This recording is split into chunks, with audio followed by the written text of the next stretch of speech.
Welcome to The Source, where we combine the headlines with in-depth conversations with the newsmakers themselves. I'm Pinky Webb. Today on the program, President Rodrigo Duterte delivers his Bayanihan report to the nation once again, this time addressing the plight of returning overseas Filipino workers and healthcare providers working abroad. After the public outcry, the Philippine Health Insurance Corporation suspends the increase in mandatory contributions for OFWs. PhilHealth President and CEO Ricardo joins us live.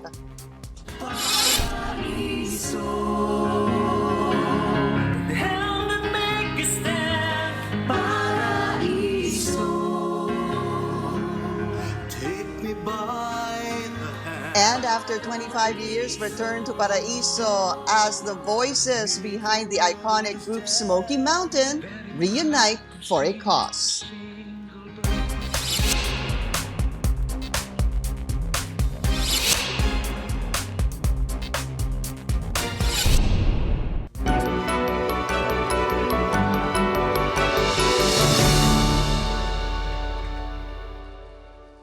President Rodrigo Duterte reminds local governments to allow overseas Filipino workers and health workers to return to their homes after they finish their respective quarantine. He says he understands their intention to protect their constituents, but the president says these workers have been cleared by health officials and are declared COVID-free.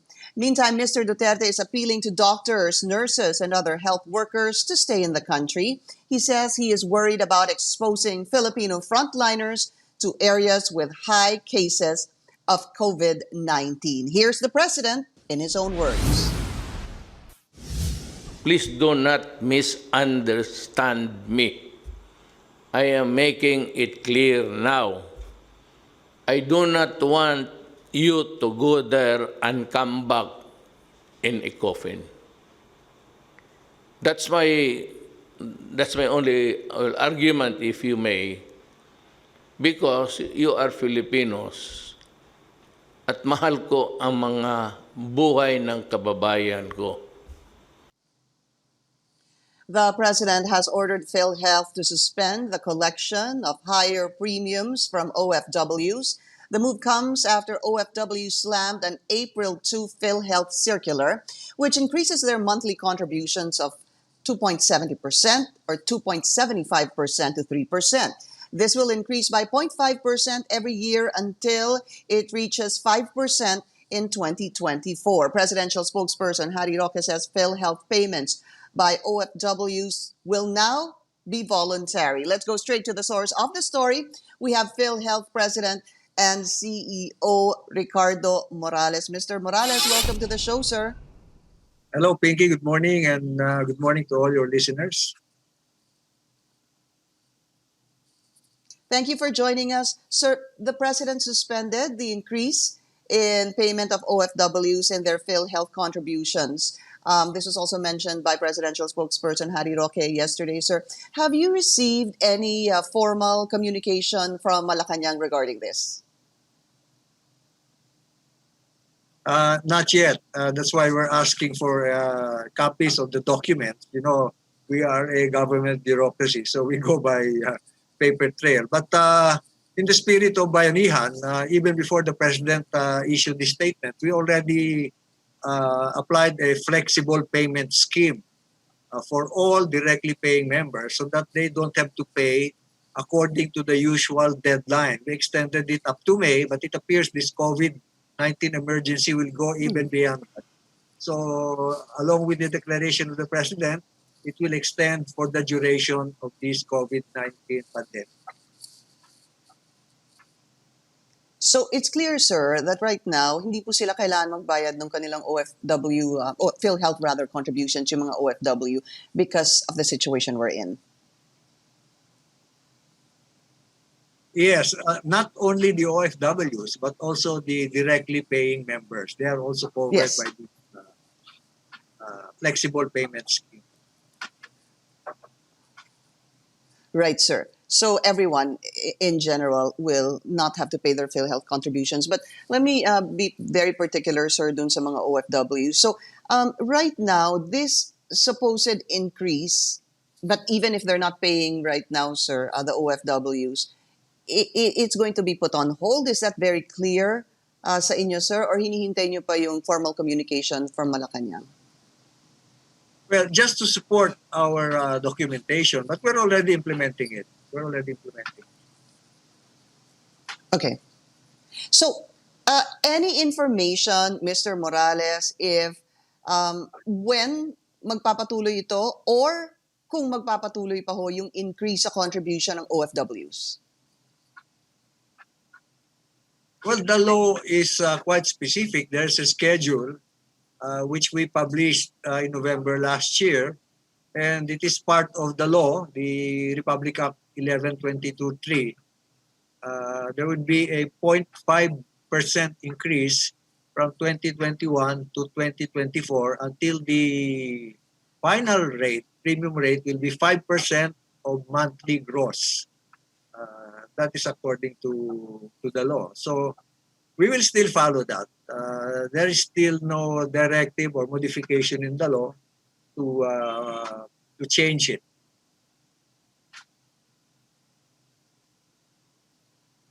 So in other words, sir, it will push through unless there is a law that will amend this, because there are some lawmakers who want to look into this increase in the contributions of OFW, sir. Yes, that is correct. It is only Congress which can amend the law.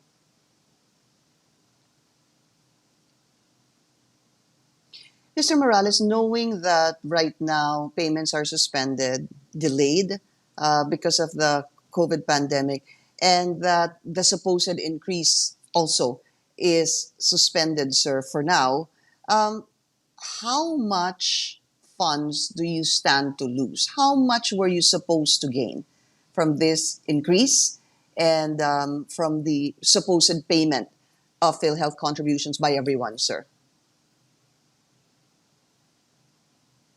Well, right now, our monthly collection is about 20% of what it was historically.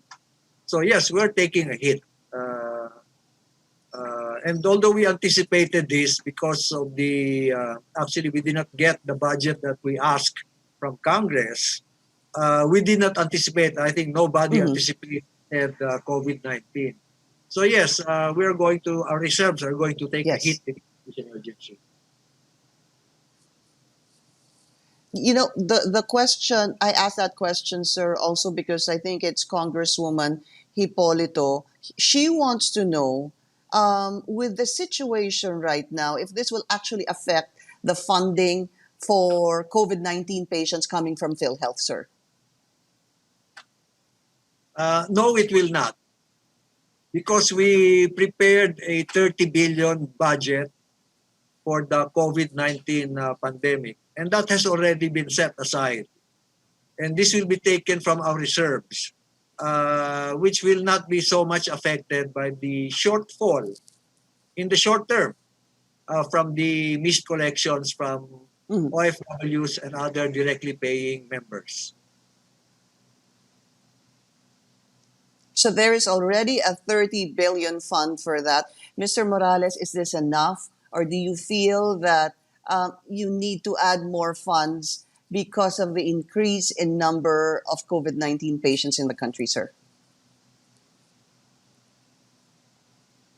Well, so far, our figures indicate that we're still within the ballpark. But it remains to be seen how long and how bad this COVID-19 pandemic is going to be in the Philippines. But we are ready to augment this 30 billion should that be inadequate. Again, PhilHealth has funds, but it is not unlimited. So we have to be very careful with our expenditures. Okay. How much augmentation is there, sir, that is available for PhilHealth to utilize? Well, right now, our current accounts, which can be converted into cash, is also equivalent to about 30 billion. So we are ready, if required, if needed, to double the COVID-19 war chest if necessary.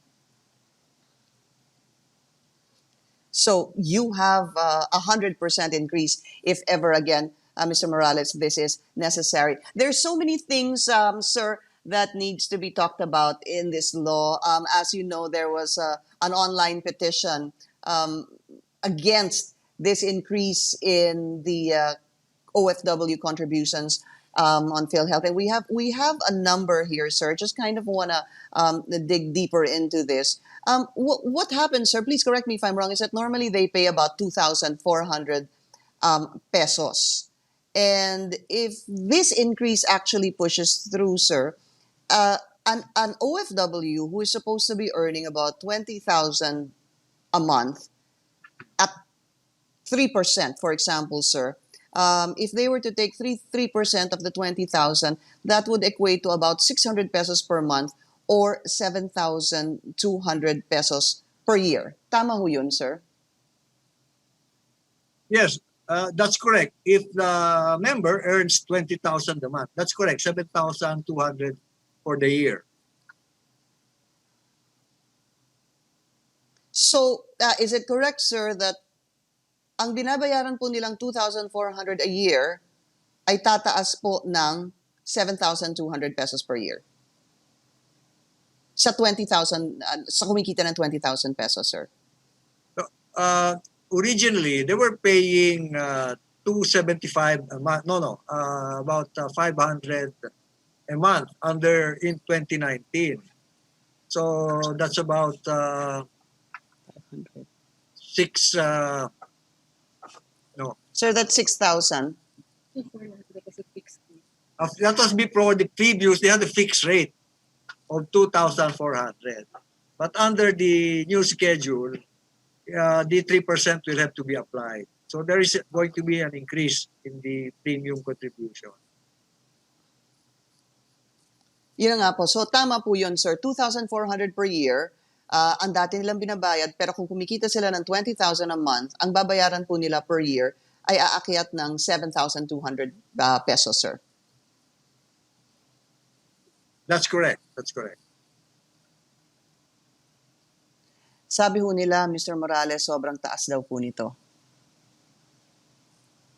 Well, Pinky, this law was crafted after 2 years of intensive consultation and consensus building by the drafters. And even the implementing rules and regulations, there was also public consultations conducted. So, nilabas na itong premium rates during these public consultations, and this is what our lawmakers arrived at.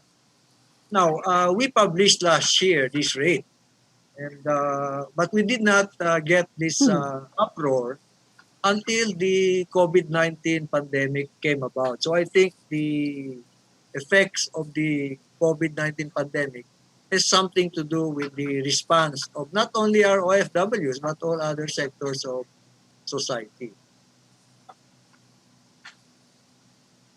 All right. Sir, there's a lot of concern still from netizens. When we return, we'll answer some of the questions sent to us by netizens. And of course, our viewers will ask the PhilHealth chief about issues of unpaid claims allegedly by some accredited hospitals. This is The Source on CNN Philippines. Please stay tuned.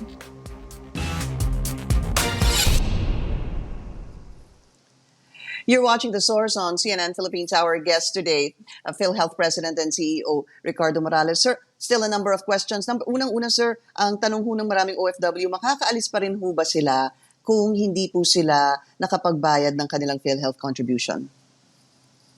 Universal healthcare na tayo ngayon. So all citizens are entitled to health coverage. So yes, kahit hindi sila nakabayad, actually yung mga umuwi nga ng mga kababayan natin na OFWs, yung mga testing nila, and then yung kung ma-isolate sila, may quarantine, sasagutin din ng PhilHealth yun. At kung nagkasakit sila ng COVID-19, sasagutin din ng PhilHealth yun. So yes, they're entitled to healthcare. No, but can they still leave the country, sir? Sakaling hindi sila nakapagbayad ng kanilang PhilHealth, will they be able to leave the Philippines, sir, to work abroad? Of course, because PhilHealth is not we do not have people in the airports checking the overseas employment certificate. We liaised with POEA and OWA because we wanted to enroll all uh, all overseas Filipino workers because that is according to the law that all citizens should be covered. So we were asking POEA to help us enroll the OFWs. But as to the being allowed to leave, PhilHealth has no control over the departure of OFW. Okay, sir, Senator Risa Ontiveros wants a review of the implementing rules and regulations po dito. Do you think this is necessary, sir, given the circumstance and I guess what the future holds right now because of the pandemic? Say again, medyo choppy. Can I? Si Senator Risa Ontiveros, sir, wants a review of the implementing rules and regulations, yung pong IRR. Do you feel this is necessary, sir? Well, that is the prerogative of Congress to do that. But yung universal healthcare law, universal healthcare itself as a concept, is the only vehicle that can provide low and middle income countries like the Philippines to protect the marginalized sectors of our society because there will be a pooling of funds. And then so that those who have enough funds and do not get sick, which we hope is the majority portion of our population, can support those who are vulnerable to disease. So in other countries, in most societies, this is the only vehicle for protecting our population, looking after the health of our population. So universal healthcare itself is a vehicle for social protection. Social health protection. Sir, Migrante wants a voluntary contribution from OFWs instead. What are your thoughts about that? Well, our OFWs, I believe, want to return home to retire here. So while they are still productive and able to pay, they should start saving for the future so that when they complete 10 years or 120 months of premium payments, they will be lifetime members and then they will be covered for life. It is an investment for their health care. That is the reason that we want to enroll these OFWs so that to prepare for their future. Yung pong pag nag-retire na po sila dito. Okay, questions from Netizen, sir. This is one from Alvin Christopher Go. He's saying that dito it's a little unfair daw for OFW, sir. Kasi dito daw sa Pilipinas, 50% ng contribution ay binabayaran daw ng employers and kalahati po ay binabayaran ng mga employees. Sa kanila daw po, sila ang buo na nagbabayad po nito. Well, that's correct. That's according to our law. Those who are employed, the employer will pay 50% of the premium contribution. And that is also the prescribed rate for self-employed professionals here, like lawyers, doctors, and engineers who are not employed. They fully pay their own premium. So it's not only the OFWs that are paying fully their own premium contributions. The other sectors are also doing that. Okay, a second message from him, sir, is that nangyayari ho pala na kapag yung husband and wife, they are required to pay, pareho naman daw po yung dependents nila, but they have to pay separately. Kumbaga nagdodoble yung kanilang bayad. Your thoughts on this, sir? Well, if they're both employed, so they have to pay premium contributions for each of them. If only one is employed, obviously the employed partner will pay for his unemployed and the dependents. That is how the system is configured. Yes, that's correct. They will have to pay for each of them. Yeah. Pero may point ho ba siya doon, Mr. Morales, saying that dalawa po sila nagbabayad, but in fact, pareho rin naman po yung kanilang dependents? Because I know that PhilHealth was saying that a lot of its payments really go 70% po doon sa mga kamag-anak nung nagbabayad ng PhilHealth, sir. Yeah, that's correct. In 2019, 70% of the benefit payments were claimed by dependents of OFWs here in the country. So that is where what our data shows, where the payments, the benefit payments went to. And then 30% reimbursement to the OFWs, those who are working abroad. Yeah, but it kind of doesn't still answer the question, sir. Hindi ba parang, do you agree, sir, na parang nagdodoble yung kanilang bayad? Well, there is a provision in the law that those who are directly paying will have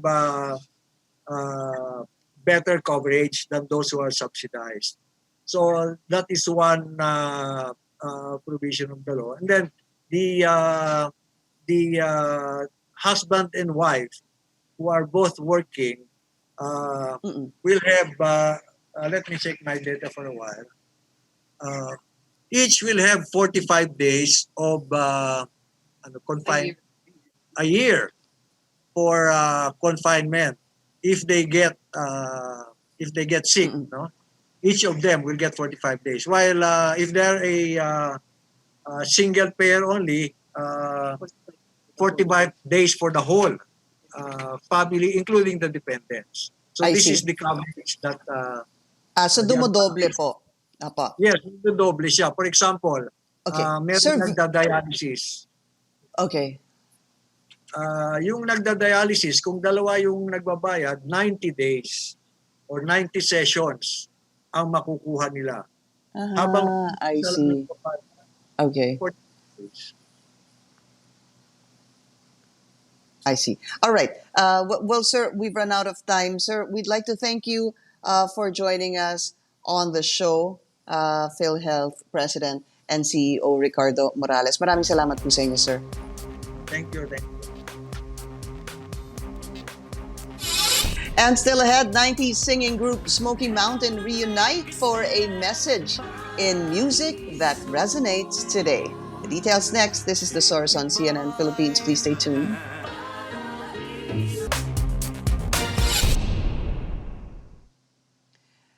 Members of the 90s singing group Smoky Mountain reunited last Sunday for an online concert for the benefit of our frontliners, Jeffrey Hidalgo, Geneva Cruz, James Coronel, Chedi Vergara, Shar Santos, Jason Angangan, Annie Fegia, now Finance Assistant Secretary Tony Lambino, performed some of their biggest hits. Among them, The Coconut Nut, and a medley of Better World and Paraiso. Their performance was accompanied with old footage of the group in the 90s. And before we go, here's a portion of their performance of Paraiso. Thank you for joining us here on The Source. I'm Pinky Webb. You're watching CNN Philippines.